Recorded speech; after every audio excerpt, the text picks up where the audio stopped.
ఇక డీటెయిల్స్ చూస్తే బీడీ కార్మికులకు 2014 సంవత్సరం కట్ ఆఫ్ తేదీని తొలగించి బీడీ పరిశ్రమలో పనిచేస్తున్న కార్మికులందరికీ ఎలాంటి షరతులు లేకుండా 4016 రూపాయల జీవన భృతి ఇవ్వాలని కామారెడ్డి జిల్లా బాన్సువాడ డివిజన్ కేంద్రంలో తెలంగాణ బహుళజన బీడీ కార్మిక సంఘం BLTU, శ్రామిక శక్తి తెలంగాణ బీడీ వర్కర్స్ యూనియన్ AIFITUల ఆధ్వర్యంలో బాన్సువాడ RNNB ఆఫీస్ నుండి RDO ఆఫీస్ వరకు బీడీ కార్మికులు భారీ ర్యాలీ నిర్వహించి RDO ఆఫీసును ముట్టడించారు.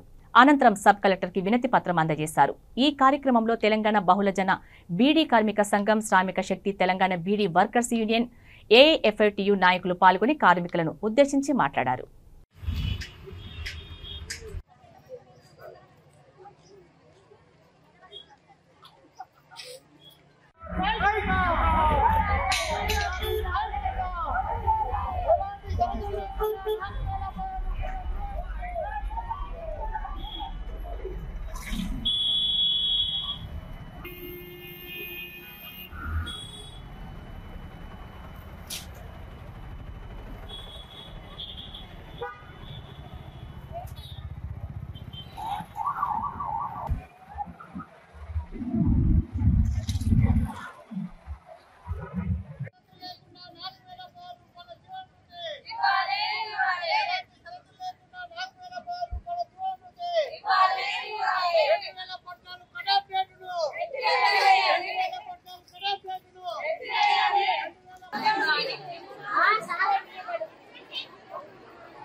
తెలంగాణ బహుళజన బీడీ కార్మిక సంఘం తరఫున BLTU అనేక గ్రామ పంచాయతీ చుట్టూ, మండలాఫీస్ చుట్టూ, RDO కార్యాలయం ప్రభుత్వం 1000 రూపాయలు పెన్షన్ ఇస్తారని, అదేవిధంగా 2000 పవర్ పెన్షన్ పెంచుతారని, అదేవిధంగా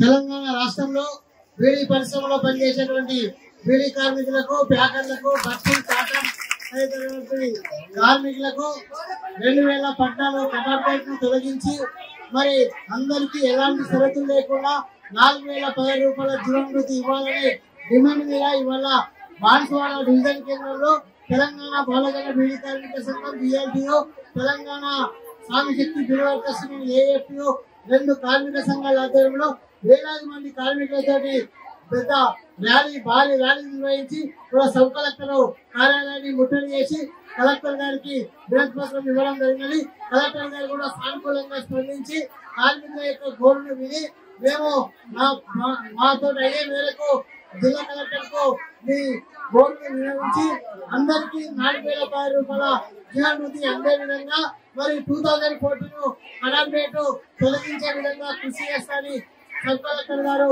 హామీ ఇవ్వడం జరిగినది. కాబట్టి మేము ఆందోళన ఈ రోజుకు విరమిస్తున్నాము. ఇప్పటికైనా ప్రభుత్వము ఎన్నికలలో ఇచ్చినటువంటి వాగ్దానం ఏదైతే ఉన్నదో ప్రతి ఒక్క బీడీ కార్మికులకు ఎలాంటి షరతులు లేకుండా 4016 రూపాయలు ఇవ్వాలా, కటాఫ్ డేట్ తొలగించాలా, మరి వాళ్ళ బీడీ కార్మిక పరిశ్రమ GST కానీ, కోపా చట్టం కానీ వాటిని వెంటనే కేంద్ర ప్రభుత్వము రద్దు చేయాలా. బీడీ కార్మికులు 50 సంవత్సరాలు నిండి రాజీనామా చేసిన వాళ్ళకు 600, 800, 1000 రూపాయల లోపే పెన్షన్ వస్తుంది. మరి మోడీ ప్రభుత్వము 8000 కావాలని కొట్లాడితే 3000 రూపాయలు గజెట్ తీసుకురావడం జరిగినది. కానీ వాళ్ళ మోడీ ప్రభుత్వము గజెట్ జీవో మీద సంతకం చేయలేరు. ఇప్పటికైనా 3000 రూపాయల పెన్షన్ మరి రాజీనామా చేసే వాళ్ళకు అమలు చేసే విధంగా మరి బీడీ కార్మికులందరికీ నెలకు 20 రోజుల చేసిన పని మరి PF, ESI పెన్షన్, ప్రమాద బీమా సౌకర్యాలు అమలు చేయాలని దేని మీద ఇంకా ఆందోళన తీవ్రం చేస్తామని తెలియజేస్తూ ముగిస్తున్నాం.